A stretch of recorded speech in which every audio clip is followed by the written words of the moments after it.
Morgane, 41 ans, a été victime le samedi 12 décembre de ce que l'on pourrait considérer comme un double assaut de violence. Violence policière et violence médiatique. Non seulement il a été blessé à sang par les forces de l'ordre alors qu'il manifestait pacifiquement en musique en plus, mais la chaîne Tout Info BFM TV a expliqué à des millions de Français qu'il n'en était rien.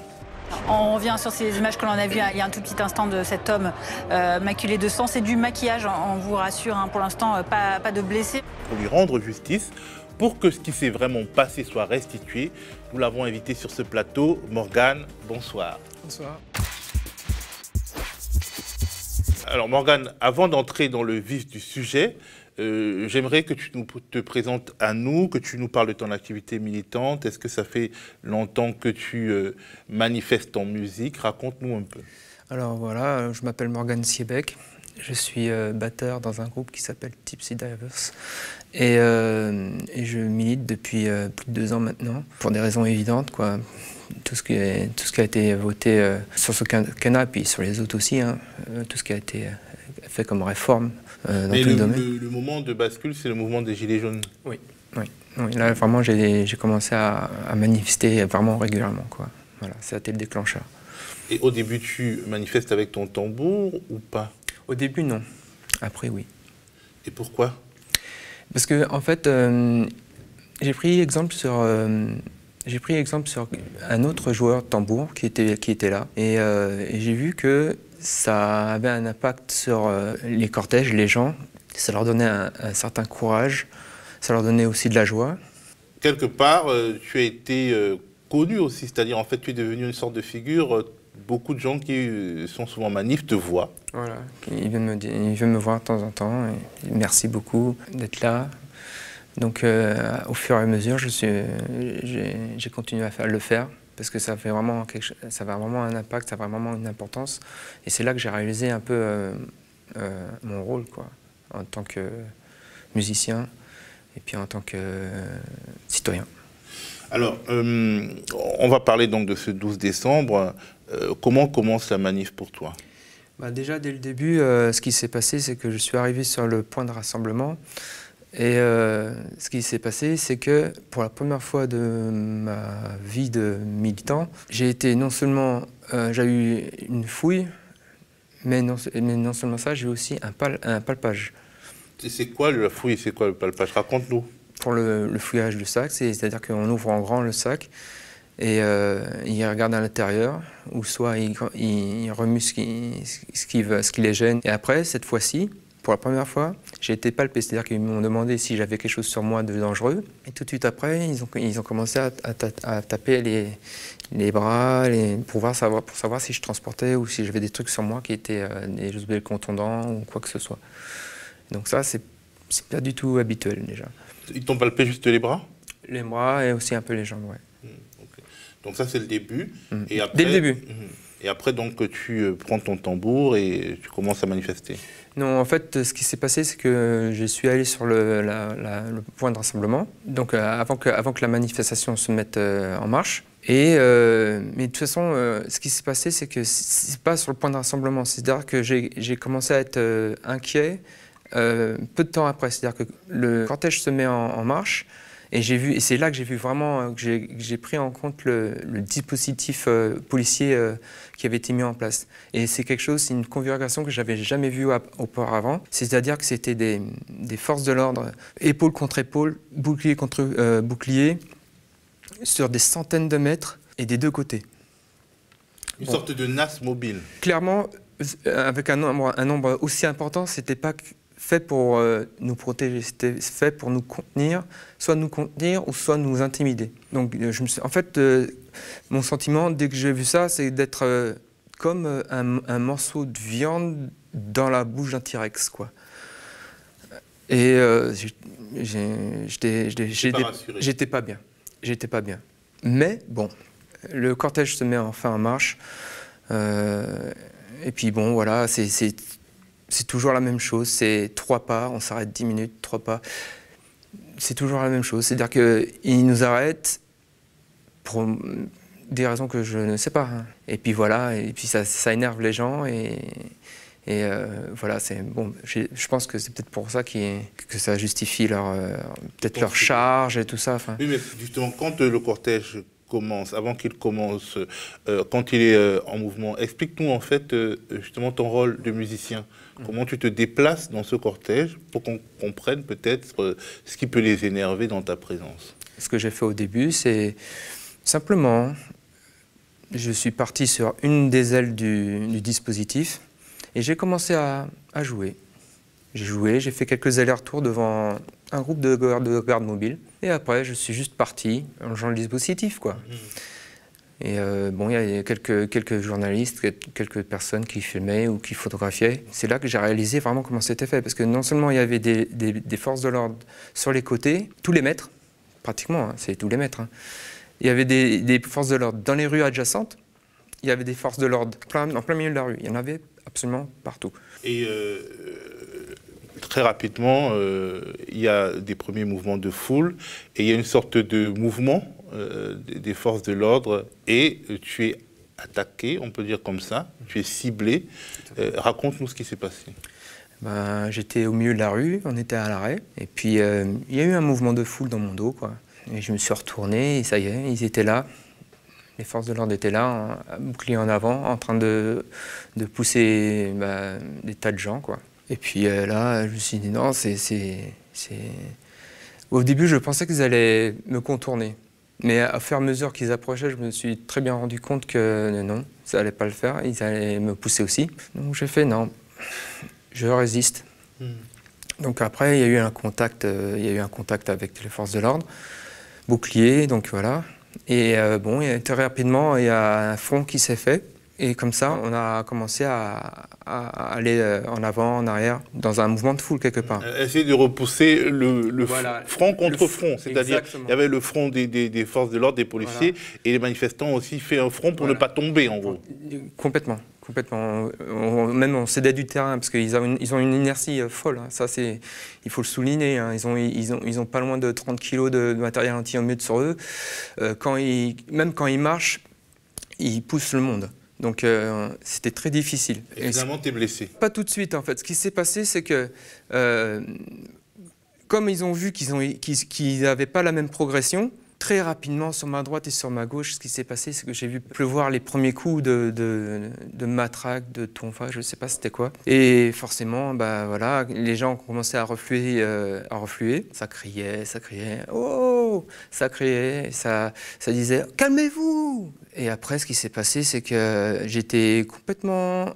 Il y a eu un moment où j'étais complètement entouré de forces de l'ordre, en fait. Puis c'est là que vraiment les coups les plus durs sont arrivés, quoi. Ils sont tombés sur toi? Ils sont tombés sur moi, oui. Combien de coups?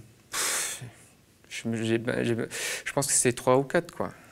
Mais des coups violents? Ah oui, complètement. J'ai été touché aux avant-bras et à la tête. Et ce n'est pas des coups qui partent en désordre, c'est-à-dire c'est des coups qui te sont destinés à toi? Complètement. Et tu penses qu'ils t'ont reconnu? Je pense, oui. Parce qu'en plus, on voit sur les images qu'ils s'attaquent à ton tambour. Oui, c'est vraiment, pour une raison que je ne comprends pas, oui, ils s'en prennent à mon tambour. On leur dit que ça les énervait, en fait. Que je fasse de la musique, simplement de la musique, et ça les énervait, en fait. C'est vraiment gratuit comme geste. Et puis, alors tu es blessé, tu es en sang, mais tu décides de continuer la manifestation. Pourquoi? Oui. Parce que j'étais choqué. J'étais choqué. En fait, le moment où j'étais choqué, c'est quand j'ai vu mon sang tomber en pluie, comme ça, de ma blessure. Je me suis dit, non, c'est pas possible. Je peux pas rester comme ça. Il y a une rage qui s'est installée. Je me suis dit, non, je reste. Tu restes par... c'est un acte militant de rester dans la manif, malgré le fait que tu es blessé. Je suis blessé, oui. Et il y a aussi le fait que je voulais montrer à tout le monde ce qu'il m'avait fait, en fait. Voilà. Tu sais à ce moment que les caméras vont te filmer. Et ça, la caméra de BFM te filme aussi. Et tout de suite, la journaliste minimise ce qui s'est passé en disant que c'est du maquillage. Mais toi, tu ne le sais pas à ce moment-là. Non, je ne sais pas. Je l'ai su après. Tu l'as su après. Qu'est-ce que ça t'a fait? Ça m'a dégoûté, en fait. Ça m'a dégoûté. Ça m'a juste dégoûté, quoi. Ça m'a pas surpris, mais ça m'a dégoûté. Et donc tes parents, ta famille regardent ces images et ils te voient ensanglanté en train de jouer du tambour. Est-ce qu'ils comprennent que ce n'est pas du maquillage? Oui, ils l'ont vu tout de suite. Ils l'ont vu tout de suite. Ça les a fait bondir. Et ils sont inquiets, forcément. Oui, très inquiets. Très inquiets, oui. Et puis choqués aussi, pareillement. Pareil que moi. Finalement, ton acte militant, c'est-à-dire montrer à la France entière ce qui t'a été fait, il a triomphé quelque part puisqu'il a été relevé sur les réseaux sociaux que BFM TV avait menti, ou en tout cas s'était trompé. Ils ont corrigé, mais le mal était déjà fait. Ouais, c'était trop tard. Est-ce qu'ils t'ont appelé pour que tu viennes peut-être sur leur plateau pour expliquer ce qui s'est passé? Du tout. J'ai pas eu de contact de leur part. Tu aurais aimé quand même qu'ils te donnent l'opportunité de rectifier? Pourquoi? Parce que s'ils disent des choses aussi rapidement, sans vérifier, aller chez eux, c'est pas garanti que je puisse avoir une vraie parole, quoi, que soit retransmise, ce que je pense vraiment, et ce qui s'est passé surtout. Et donc finalement, il y a des street medics qui te prennent en charge. Alors en fait, ce qui s'est passé, c'est qu'il y a une première équipe de street medics tout de suite, pratiquement tout de suite après l'agression, qui sont venus me voir. Ils m'ont fait les premiers soins et tout ça. Ils ont commencé à nettoyer un peu ma blessure et tout ça. Ils m'ont dit, écoute, ta blessure, c'est une blessure sérieuse. Pour toi, la manifestation est finie. Donc en fait, ils m'ont mis un bandage et tout ça. Et je devais normalement évacuer la manifestation et aller à l'hôpital. Et bon, après, dans le mouvement de foule, je les ai perdus. De toute façon, dans mon esprit, je voulais pas partir. Je voulais faire la manifestation vraiment jusqu'au bout.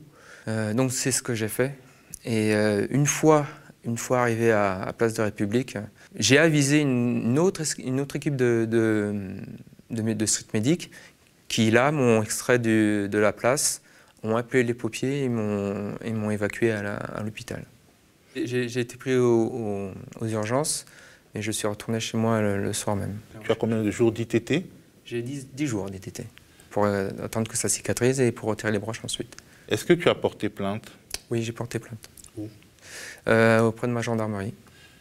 La gendarmerie a accepté la plainte? Tout à fait. Sans discuter? Non, sans discuter. Et l'IGPN, tu as contacté l'IGPN? Pas encore, mais ça va. Je vais probablement le faire, oui. L'IGPN ne t'a pas contacté, on suppose? Non, l'IGPN ne m'a pas contacté encore. Est-ce que tu seras aux prochaines manifs? Oui. Demain, je serai là. En tant que musicien, en tant que citoyen, en tant que Français. Si tu avais vraiment un message pour les équipes de BFM TV, les journalistes qui se sont peut-être trompés en disant que c'était du maquillage alors que tu perdais ton son, qu'est-ce que tu dirais? Alors, si j'ai un message à leur passer, c'est vérifier vos sources. Soyez bien sûr de ce que vous dites, de ce que vous voyez à l'image. Vérifiez vos sources d'abord et parlez ensuite. Mais tu ne crois pas qu'ils soient de bonne foi? Non. Mais ça arrive quand même que les gens se trompent de bonne foi. Peut-être c'est idéologiquement, ils dédouanent les policiers avant de savoir. Je pense que c'est un peu ça, oui. Les policiers, la prochaine manif, tu n'auras pas peur, tu vas continuer de faire la même chose exactement? Exactement.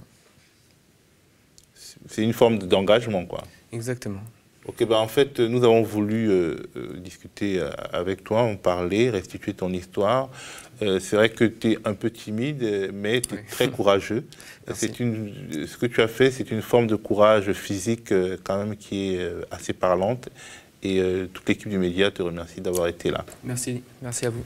Merci Morgane. Bientôt 3 ans. Le 15 janvier, le média aura 3 ans. Considéré avec mépris par la presse installée, donné pour mort à plusieurs reprises, nous sommes toujours debout, avec derrière nous une audience toujours plus grande. Ce média, c'est celui des monteurs, réalisateurs, techniciens de plateau, community managers qui construisent, améliorent nos formats, les rendent plus viraux, plus identifiables, plus forts. Et aussi, c'est le travail des journalistes, en particulier des jeunes journalistes. C'est en tout cas notre pari. Ici, je peux interroger des auteurs, des citoyens engagés, donner une voix à ceux qui n'en ont pas et mettre en lumière des idées différentes de celles que l'on voit dans le paysage médiatique traditionnel. L'urgence écologique, c'est un des domaines peu ou mal couverts dans la presse mainstream. Aux médias, nous la mettons en lumière dans ce qui est appelé à devenir une vraie verticale, déclinée sur notre site et sur nos plateformes habituelles, mais aussi sur Instagram avec le compte État d'urgence. État d'urgence, ce sont des reportages, des entretiens, des chroniques et de l'enquête, tous centrés sur notre planète que le capitalisme détruit. Donner aux médias, ça nous permet de continuer ce travail. C'est plus que jamais le média des luttes sociales. On court de manifs en piquet de grève, d'actions de désobéissance en occupation d'entreprise. Vous avez une carte de presse sur vous? Le reportage et l'enquête, c'est encore mieux en co-construction. Aux médias, je travaille depuis plusieurs mois sur un module qui n'a pas encore de nom. Si vous avez des idées, dites-nous. Le principe, construire des sujets en coopération avec des citoyens engagés, dont les sociaux du média. Un module loin de la capitale pour raconter les alternatives au modèle dominant qui existent aux quatre coins du pays. Moi, aux médias, je suis surtout derrière la caméra. Je mets en image nos enquêtes. Je m'occupe aussi des reportages en France et à l'étranger, quand nos petits moyens le permettent. Comme tout le monde aux médias, j'ai été très fier d'arriver en finale des Dig Awards, un festival international de journalisme qui a sélectionné les reportages que j'ai réalisés depuis la révolte de Hong Kong avec Bérénice Sevestre. Le média, c'est aussi un regard écrit sur notre époque, des reportages de terrain et des enquêtes exigeantes, en France comme à l'étranger. Une analyse du projet de loi contre le séparatisme, une enquête sur l'assassinat d'un opposant en France-Afrique, l'optimisation fiscale décryptée ou le récit de celles et ceux qui luttent encore contre l'impunité des crimes franquistes. Sur le site du média, notre équipe prend l'actualité à rebours avec des contenus de qualité qui n'existent que grâce à vous. Alors qu'un programme politique autoritaire tente de s'imposer à nous, nous avons plus que jamais besoin de médias indépendants du pouvoir et des forces de l'argent. Vous le savez peut-être déjà, mais les dons sont défiscalisés à hauteur de 66%. N'hésitez pas à donner afin que votre web TV préférée puisse continuer d'exister.